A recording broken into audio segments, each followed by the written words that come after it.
Baiklah, Assalamualaikum warahmatullahi wabarakatuh. Waalaikumsalam warahmatullahi wabarakatuh, Ibu. Selamat pagi anak-anak. Pagi, Ibu. Sebelum kita mulai pelajaran, Ibu mau tanya, apa kabar anak-anak Ibu sekarang hari ini? Alhamdulillah baik, Ibu. Alhamdulillah. Nah, baiklah sebelum kita memulai pelajaran, ada baiknya kita berdoa. Ayo Husna, dipimpin doanya. Baiklah, sebelum kita memulai pembelajaran, alangkah baiknya kita membaca doa menurut kepercayaan masing-masing. Membaca doa dimulai. Berdoa selesai. Sebelum kita memasuki membahas materi apa yang kita belajar hari ini, Ibu akan mengabsen kehadiran kalian pada terlebih dulu. Nah, Asmaul Husna. Hadir, Ibu. Baik, hadir. Rida Fadli. Hadir, Bu. Hadir. Nah, baiklah di hari ini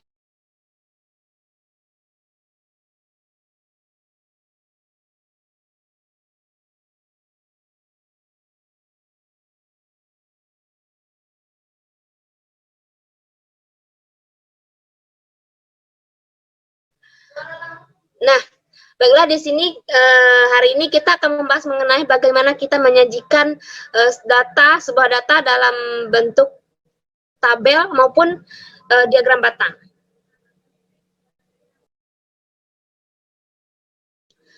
Nah, membaca dan menafsirkan data dalam bentuk diagram batang. Kamu telah mempelajari cara menyajikan data dalam bentuk tabel. Selain dalam bentuk tabel, data yang telah dikumpulkan juga dapat disajikan dalam bentuk diagram. Salah satu jenis diagram yang umum digunakan adalah diagram batang. Nah, di sini Ibu mau bertanya, apakah di sini ada yang tahu apa itu diagram batang? Diagram batang adalah bentuk diagram yang menyajikan data, Ibu. Nah, bagus Asma Husna. Nah, baiklah, diagram batang itu adalah bentuk diagram yang menyajikan data dalam bentuk batang-batang persegi atau persegi panjang dengan lebar yang sama. Diagram batang dapat dibuat secara tegak maupun mendatar.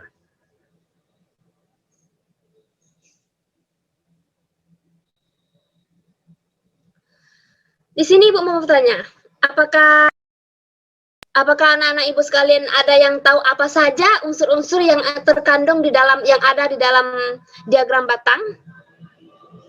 Tidak, Ibu. Nah, di sini Ibu akan menjelaskan ya. Unsur-unsur dalam diagram batang itu ada 5 unsur. Yang pertama judul, yang kedua sumbu data, yang ketiga sumbu tegak, yang keempat batang persegi atau persegi panjang, dan yang kelima yaitu legenda. Nah, di sini judul. Yang pertama ada judul. Judul itu memuat informasi tentang data yang disampaikan dalam diagram batang. Yang kedua yaitu ada sumbu data, di mana sumbu data ini meletakkan kelompok atau jenis data yang akan kita sajikan. Yang ketiga ada sumbu tegak untuk meletakkan nomor banyaknya data. Yang keempat, batang persegi atau persegi panjang. Di sini mewakili satu kelompok atau jenis data. Dan yang kelima yaitu berisi tentang keterangan tambahan yang menjelaskan jenis data dan banyak data.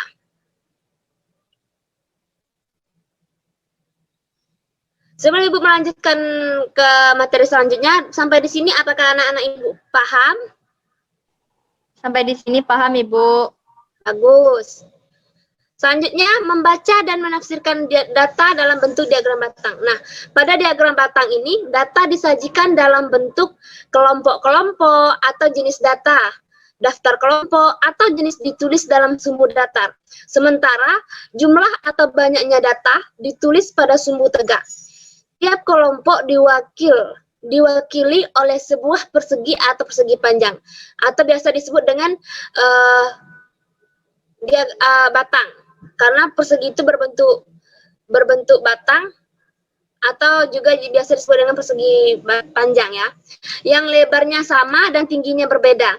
Ketinggian batang itu menunjukkan jumlah banyaknya data dalam satu kelompok.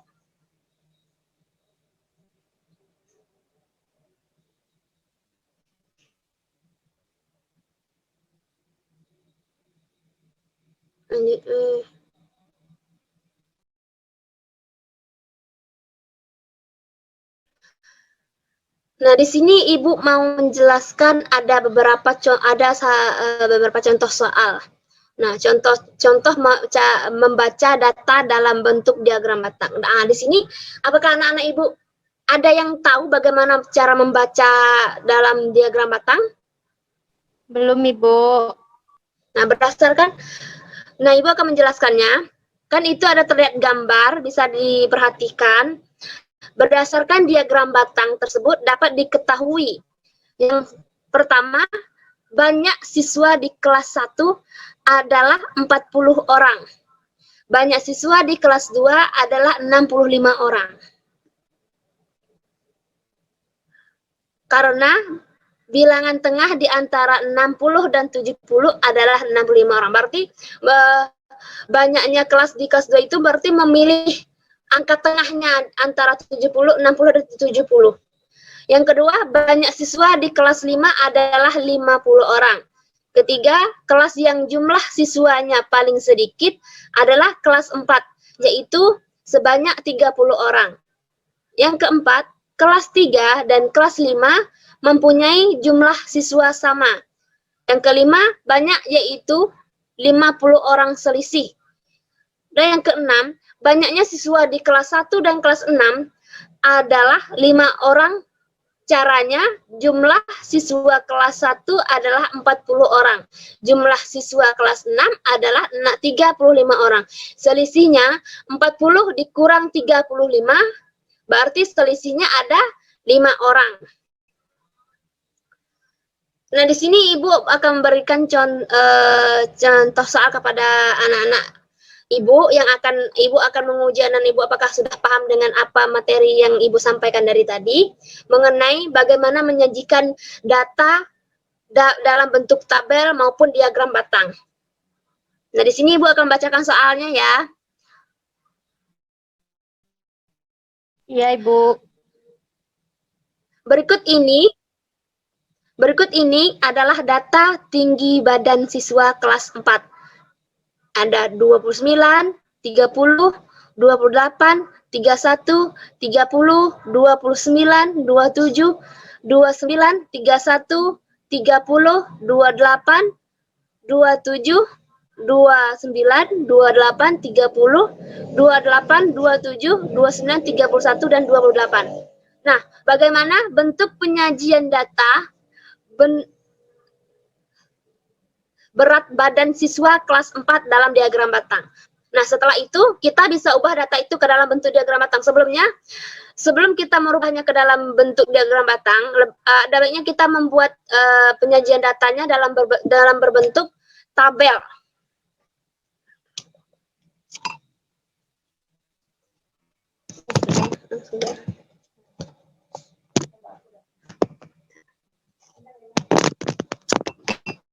Maaf anak-anak, ada kendala sedikit. Nah, Ibu akan menjelaskan bagaimana cara memasukkan atau menyajikan dalam bentuk tabel ya. Sebelumnya, kita akan urutkan angka-angkanya dari yang terkecil dulu. Yaitu ayo kita sama-sama. Ada 27. Terus 28. Terus 29, 20, ada 30, dan 30, dan terakhir 31. Nah, sebelum kita untuk menyajikannya, bisa kita jumlahkan siswa yang ada, yang data siswa tinggi siswa pada bisa dilihat dari angka-angkanya tadi. Berarti hitung 27 ada berapa siswa? Berarti 1, 2, dan 3. Berarti pada tinggi badan siswa yang 27 ada 3 siswa. Begitupun selanjutnya, yang 28 bisa dihitung.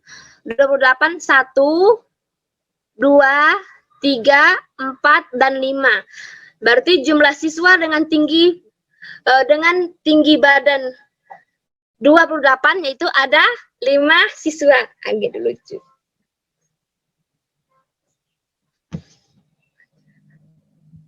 Selanjutnya, dengan berat badan 29, bisa kita hitung lagi yang 29. Coba Rita Fatli bisa dihitung berapa jumlah siswa berat badan yang dengan 29? 5, Ibu. 29 ada 5. Oh, bagus. Ada 5. Nah, Husna, apakah sudah mengerti bagaimana cara menyajikan jumlah, bagaimana cara menghitung, menjumlahkan data siswa tadi itu? Ataukah dengan cara menjumlahkan atau dikalikan atau bagaimana?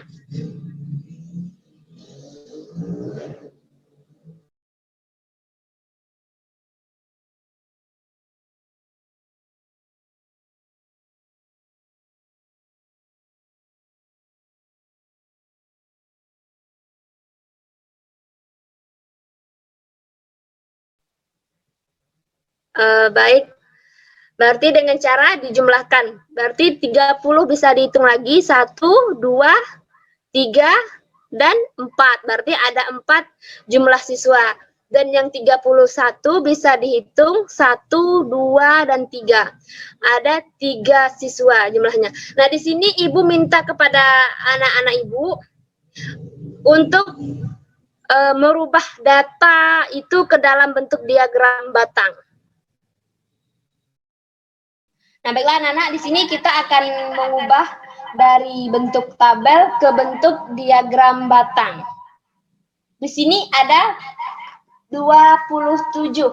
Berarti jumlah siswanya ada 27. Jumlah siswanya 27, Ibu. Jadi banyaknya siswa berapa, Nana? Ada 3. Nah, ada 3. Berarti kita isi dengan 3. Selanjutnya ada 28. Jadi jumlah siswanya ada berapa tadi?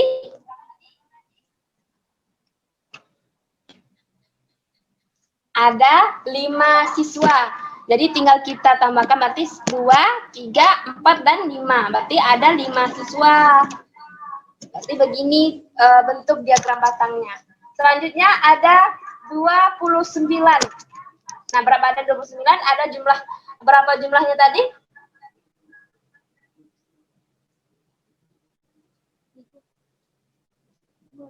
5, Ibu.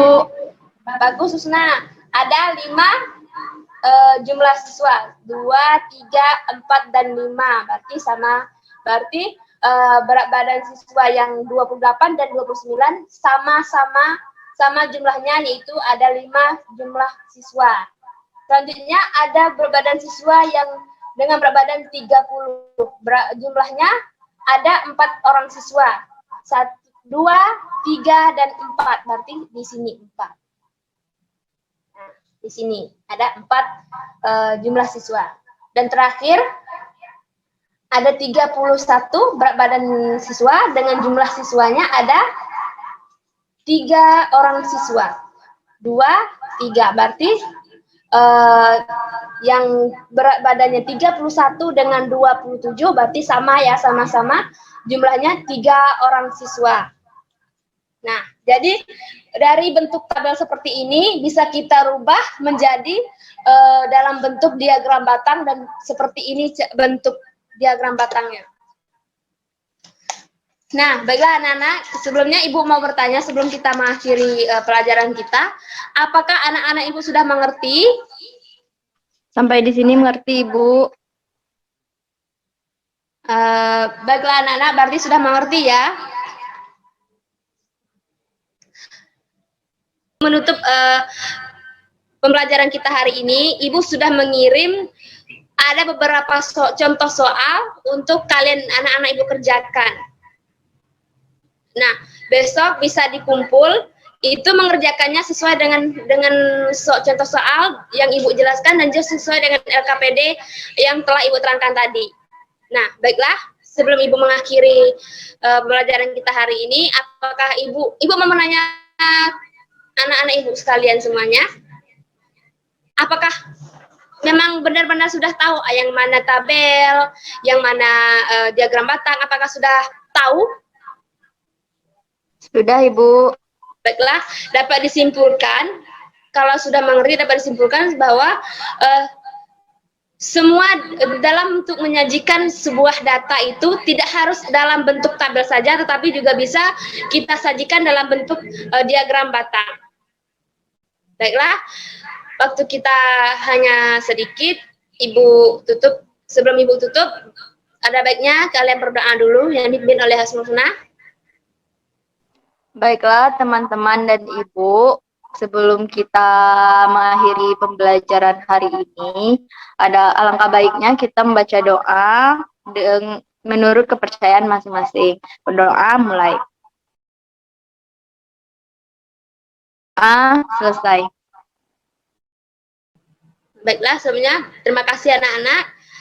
Selamat beraktivitas dan selamat siang. Assalamualaikum warahmatullahi wabarakatuh. Waalaikumsalam warahmatullahi wabarakatuh.